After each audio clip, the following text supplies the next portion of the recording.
Hey everybody, welcome back to Above Board with CandorPath. Now, before we dive deep into our topic of efforts of impact, I wanted to just give a quick a moment or nod to this holiday season. You know, it's fast approaching. We're recording this here in the middle of December. But we love doing these episodes and recording, and I think in line with our discussion of efforts of impact today, it's going to kind of be, very in line with the season, focusing on doing good, going the extra mile, making someone smile. Matt, what do you think about that? Does that sound like a good topic of conversation today?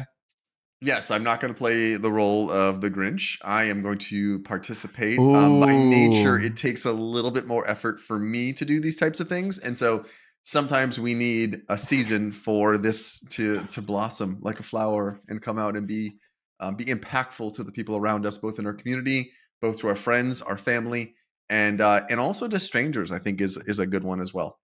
Have you seen the videos of people like adults dressed up as the Grinch to like visit their kids, and they're terrified because it's the scariest costume ever. I've My seen him like kids saw the kick the Grinch door this weekend. down. It was so scary. Yeah, Yeah, yeah, like yeah. a kid sitting on the couch and like an adult comes in, like kicks the door down, is rushed up with and the kids are just screaming and throwing things.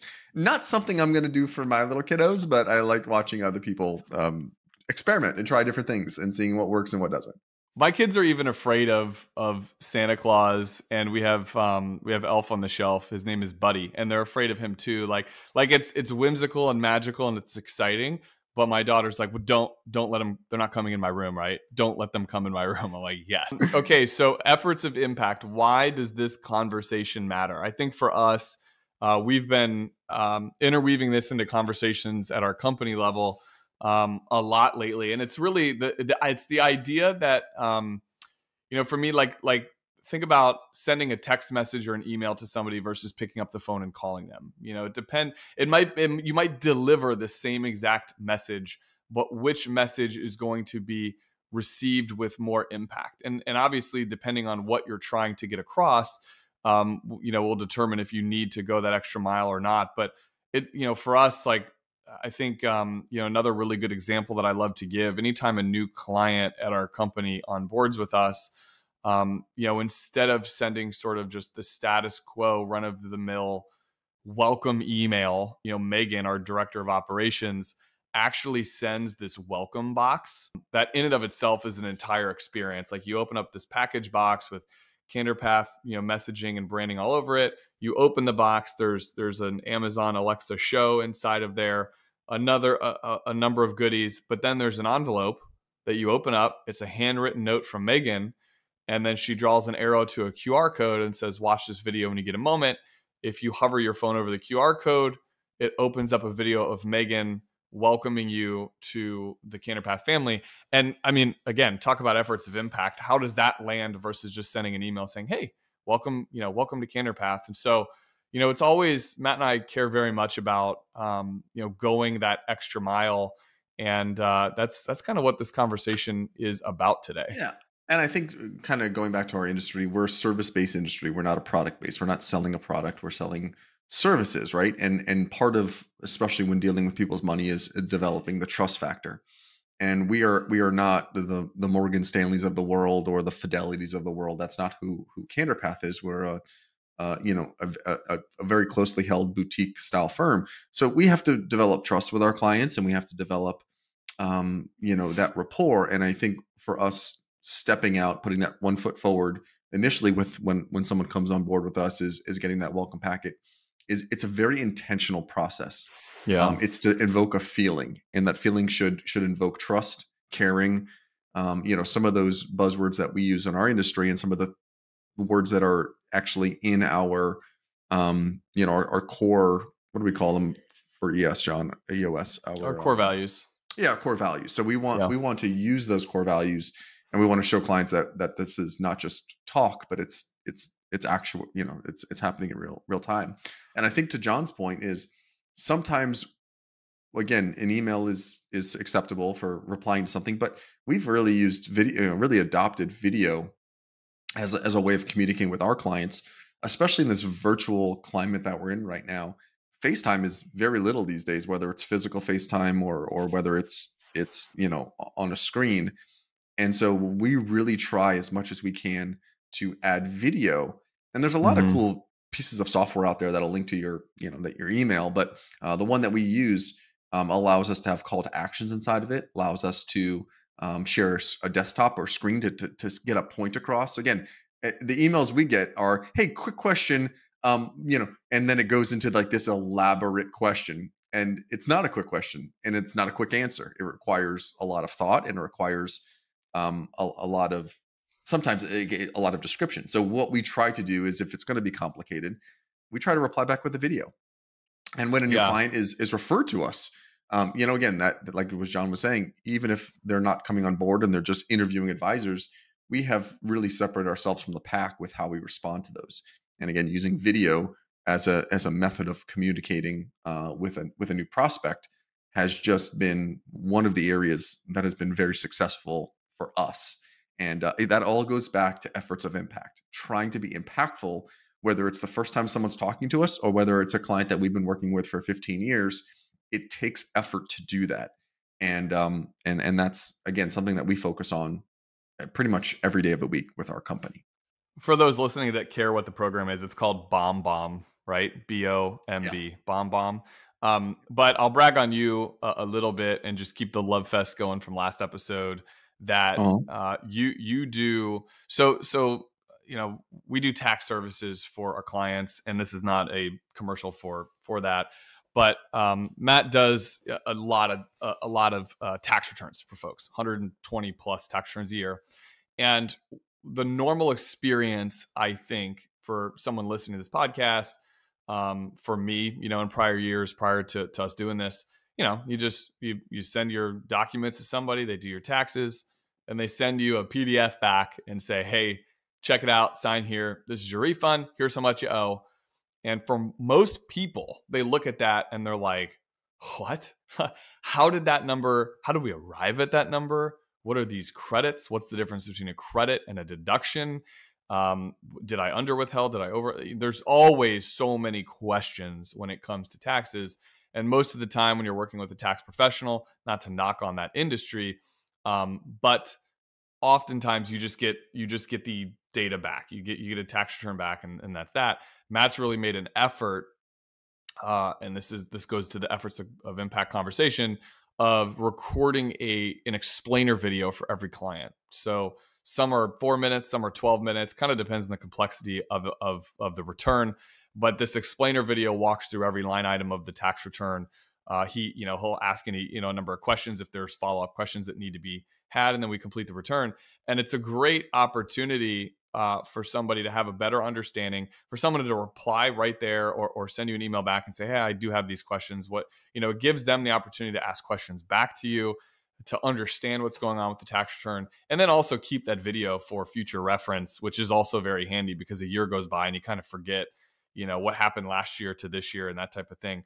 And I Yeah. haven't seen anybody in the tax industry do what you do on that front. And that Yeah. is that's a difference maker between, what most people get. It is. And, for selfish reasons, it also helps us make sure that there's no issues and that there's something that wasn't missed either from the client side or from our side. So the effort of impact started off with just wanting to be a very good communicator. And then it ultimately Yeah. ends up turning around and being a very good source to make sure that accuracy is of utmost importance and being upheld. And again, it allows us to have another level of communication with our clients Yeah. from that. And I think you do. I think you do a great job. You do that sometimes on the Medicare side, right? Medicare is a very complex issue at times. Sometimes getting a video off to a client and explaining what the options are and where they should be is also, again, an area where these are not like exciting topics. Taxes are not exciting. Medicare is not exciting. What can we do to spur some interest for our clients, and how can we make an impact on them, putting just forth that little bit extra effort we've seen go a very, very long way. Well, I relate it back to my own life. Various instances where the experience was more positive than I expected, and that always sticks with me. And actually, when the experience is more negative than I expected, unfortunately, because I'm a human like everybody else, like that sticks with me even more. When something isn't good, an example that I'd like to give, and I'm curious if you have any good examples, but when I go, like if I anyone here listening to this, think about calling a doctor. any doctor, like a specialist, I mean, you pick up the phone to call the doctor. It's from the moment you call, there's friction. It takes a momentous amount of work on your side just to get scheduled, to get your foot in the door. You never know the bill. It always comes after the fact. You're crunched on time. You have an appointment set for 8 a.m. You get there at 7:50 and you wait in a room, and then you go into another room, and then you wait in that room for another half an hour. And that 8 a.m. appointment's now being met at 8:40 because they're triple booked and quadruple booked. And it's not a great experience. Whereas I've been to other doctors where that's been a wildly different. I mean, I have a doctor now that I can schedule using a scheduling app, and the appointments are always met on time, and a friendly voice calls to confirm. I mean, those, when I think about efforts of impact, it's like doing the bare minimum is never going to create a positive experience in any like service-based industry. And me, so I read this or I heard this actually on another podcast, and I can't remember which one it was, but it said that going the extra mile for somebody is actually a really selfish act, because doing something good for someone else feeds our soul. So like it feels good to give it, but it also feels good to receive it. It feels good to be on the other end of somebody just doing something above and beyond for you. Are you saying that Mother Teresa is selfish, or was selfish while she was alive, John? Well, it fed her soul to do good for millions of people around the world. And I guess if that's what you're taking from this, then that's what I'm saying. I'm trying to go. How can I put you in the weirdest position possible? Put me in a little bit of in a weird spot. But when I heard that, it clicked for me, because I thought, yeah, man, that is like I like meeting going above someone's expectations. What could have been an email turned into a video that got sent, and that is received 1,000 times better. Rich, who we miss and can't wait to have you back on the show. But like I don't know if you know this about him, but he for years has done a really good job at like once he gets like, let's say he figured out your birthday, or like in the course of a conversation, he finds that, that your birthday is on August 31st. He goes and saves that in his phone. Did I get it right? Or is it August 30th? 31st? Come on, man. I'm so close. We've known each other way too long for you not to know this. I should have just breezed right over it. It's the 31st. You should have just said at the end of August. Yes, it's the 31st. Yes. See, okay. So if he were to know that, he would save that in the notes, like in your contacts on his phone. And on your birthday, he doesn't send you like a birthday text. He sends like a video just wishing you happy birthday. And it's always like something about you or customized to you. I mean, I've been on the receiving end of that, and I've thought, that's so nice. You go on your Facebook feed and you see people saying happy birthday, and that's great. That's very thoughtful. So I'm not saying it's not, but what I remember on my birthday is the person who sent me a video wishing me happy birthday. Didn't you have something happen? There was a thoughtful thing that you brought up, but we were talking about in our pre-show notes. What happened there? Remind me of the situation. Krista's a good friend of ours, and she's an active listener of the show. And I'm not going to tell her that I'm mentioning her, so we're going to put her to the test and see if she's still an active listener to the show. See if she listens.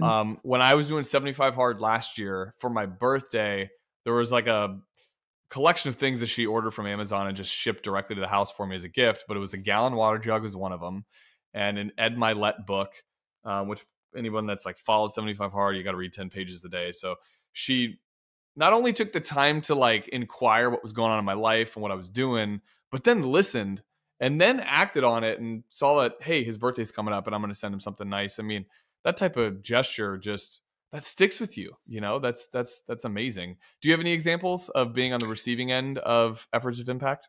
You know what? I really don't. I think I've set the bar pretty low, and I have not received too much.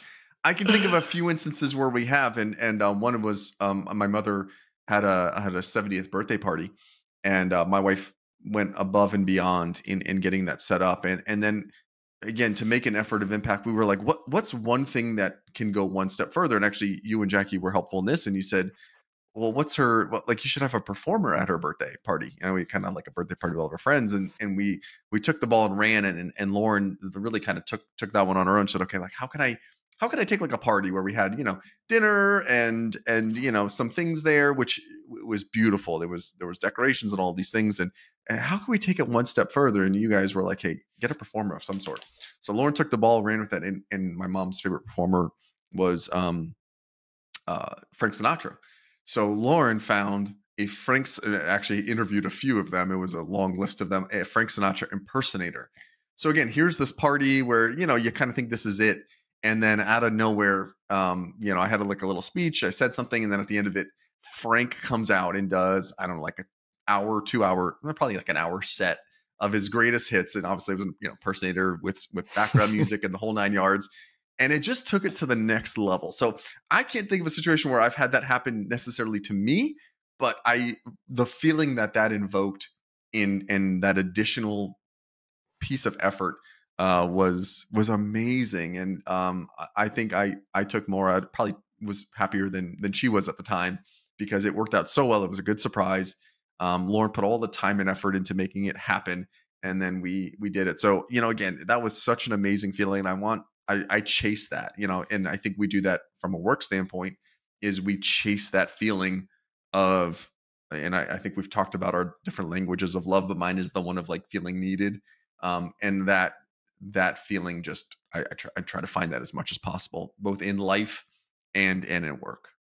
Dare I say that was you being selfish to feed Very your much so. soul to do something good for someone else? I mean, I am an only child, so selfishness does run thick in my genes, and I don't share well, as you very well know, John. And I try to break myself of that habit. But yes, that was a good one. That definitely was a good win.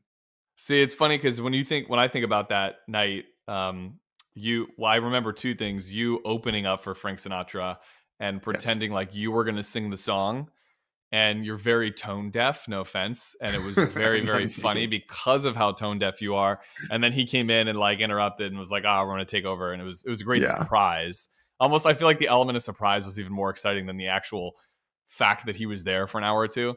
But what I thought was very special was you created or probably Lauren did, maybe for sure, combo effort, created a slideshow that just seemed very touching. Like it was a slideshow like throughout her life and pictures with her kids and grandkids, or it was very sweet.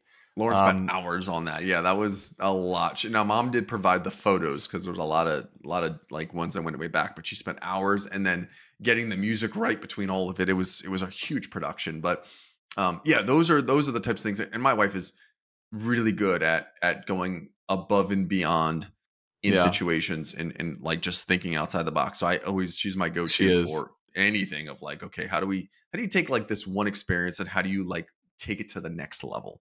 And she's always got that idea. I'm glad you said that about her because I would agree. Like there's been instances where I know she'll text Jackie and say, hey, I'm at the store and I saw this outfit for Ella. What size is she?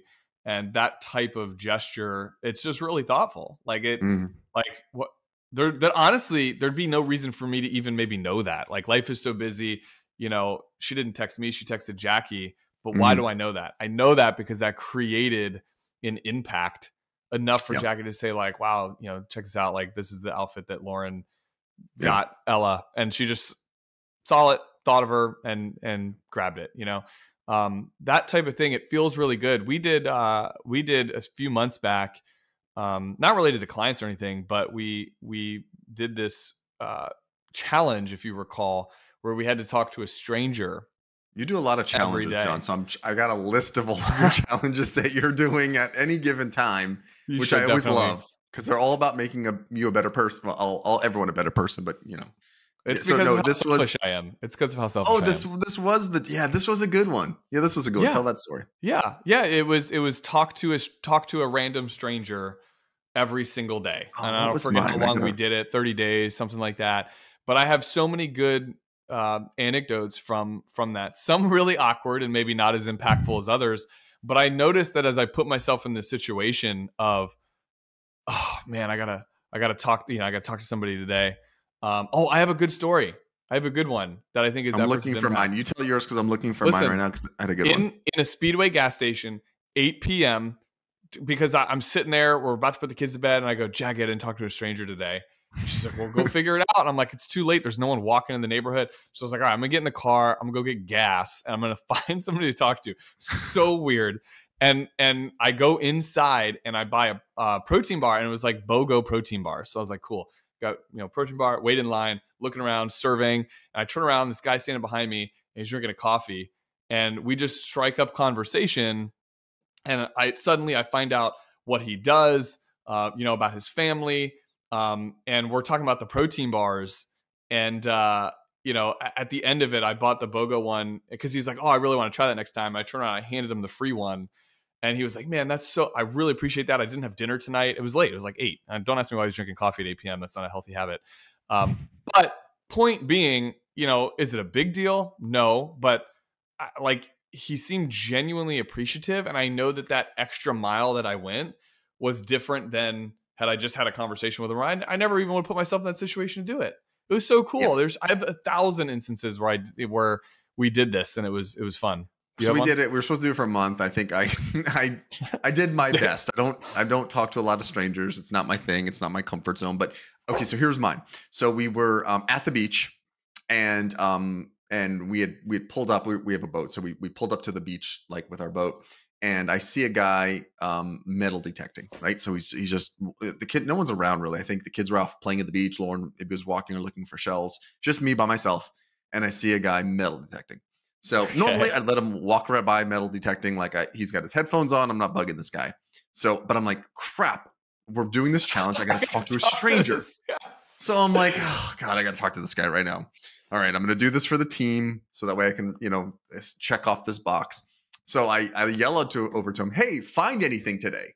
And he, takes off his headset. He stops whining. He's like, "No, I did it." He's like, "The only thing I found was a jellyfish, and it stung me in my leg. I've been doing this for like 15 years. I've never once been stung by a jellyfish." And his leg is all red from where it stung. And I kind of shrug my shoulders, and he walks away. And I'm like, oh, wait, no, I have an answer to this. So again, being a boater, we keep vinegar on our boat at all times because there are jellyfish in the ocean. And one of the things that neutralizes the sting is vinegar. So he's walking away, puts his headphone back on. He's kind of limping. And I scream back over to him, "Hey, come over here." He's like what? Like, what do you want, sir? Like, you've already bugged me. I'm having a bad day. I hate this guy. Won't leave me alone. He's hating me at this point. I said, so, do you know how to get rid of a jellyfish thing? He's like, "No, I have no idea." And I think he thinks I'm going to like pee on him or something. That's where I was going with. That's where my mind was going. That's John's. But I said, "Hey, I have vinegar on my boat. If you pour a little bit of vinegar on it, it's going to take away the sting." And he's like, no, I'm fine. Like I said, "Sir, please just trust me. This is a stranger. I'm a stranger to him. And I'm just pouring." So he's like, "Okay, I'll give it a try." I pour the vinegar on his leg. Immediately the sting goes away. And he's like, he kind of goes back. He's like, "I've been doing this so many years. I've never been stung by jellyfish. B, I didn't know how to fix this problem. I'm just burning and it has gone away. Thank you so much. Have a great day." And that was it. The guy walks away. I have my vinegar. I put it back in the boat. And what an amazing feeling that invoked. And all this was from, dang it, I got to talk to a stranger today. And I guess this is the guy. And it happened to be in this situation. And it made my day for sure. I mean, hopefully it made his day because he wasn't in pain the rest of the day. But it was one of those instances where it was, how can I impact somebody? What can I do? And this happen chance conversation just occurs. And I'm able to cure this guy of his sting. So for those of you listening, if Matt can do it, you can definitely do it. You can talk. No, what I love about the examples that you gave is, because like thinking about the Frank Sinatra thing, that was a very grand gesture. That was a very thought out gesture. Took time, effort, money, all those things. And then fast forward to this story, and it was just, in a conversation you struck up, and it didn't take a lot of time, and it didn't take a lot of effort, and it didn't take a lot of money. You helped this person. You did something nice. And I think that's the moral of the story with Efforts of Impact is like, this doesn't need to be a grandioso gesture to make somebody happy. I mean, it can literally just be going out of your way to be nicer to somebody that maybe needs a pick me up on that day. And I think, again, we've given a lot of examples of being on the giving end of it, but I think I have 1,000 more examples of being on the receiving end of it, and how that makes the rest of my day so much better when you have a positive experience with somebody that you didn't expect. Certainly, so yeah. I was gonna say, so here's our challenge for our listeners. Yes. Today, talk to a stranger. Today, try to think of something that will impact somebody Again, it kind of, like you started today's podcast, it kind of goes along with the holiday season. I think this talking with a stranger part, though, again, it's going to be awkward, and I think you have a lot of awkward ones because you really committed.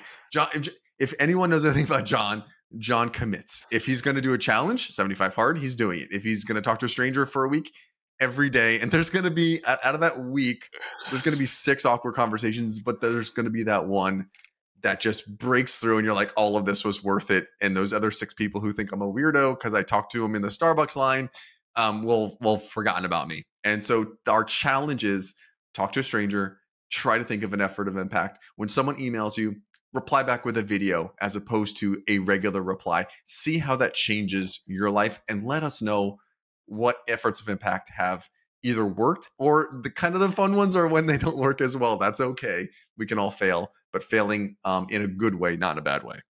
Okay, so before we wrap up, can I open up your challenge to say anything that you think is efforts of impact, whether that's going above and beyond, doing a random act of kindness, talk to a stranger.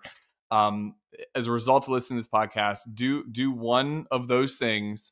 Send us an email, johnjohn@canterpath.com. Send me an email because A, that's just going to make our hearts happy, and it'll make us feel good to hear that because we're selfish and it feeds the soul.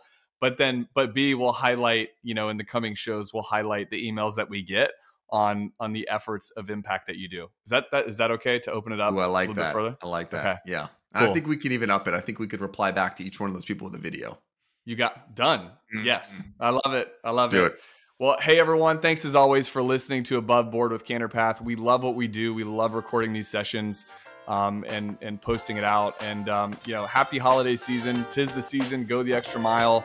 Do something good for someone. Make someone smile. Take care. See you guys.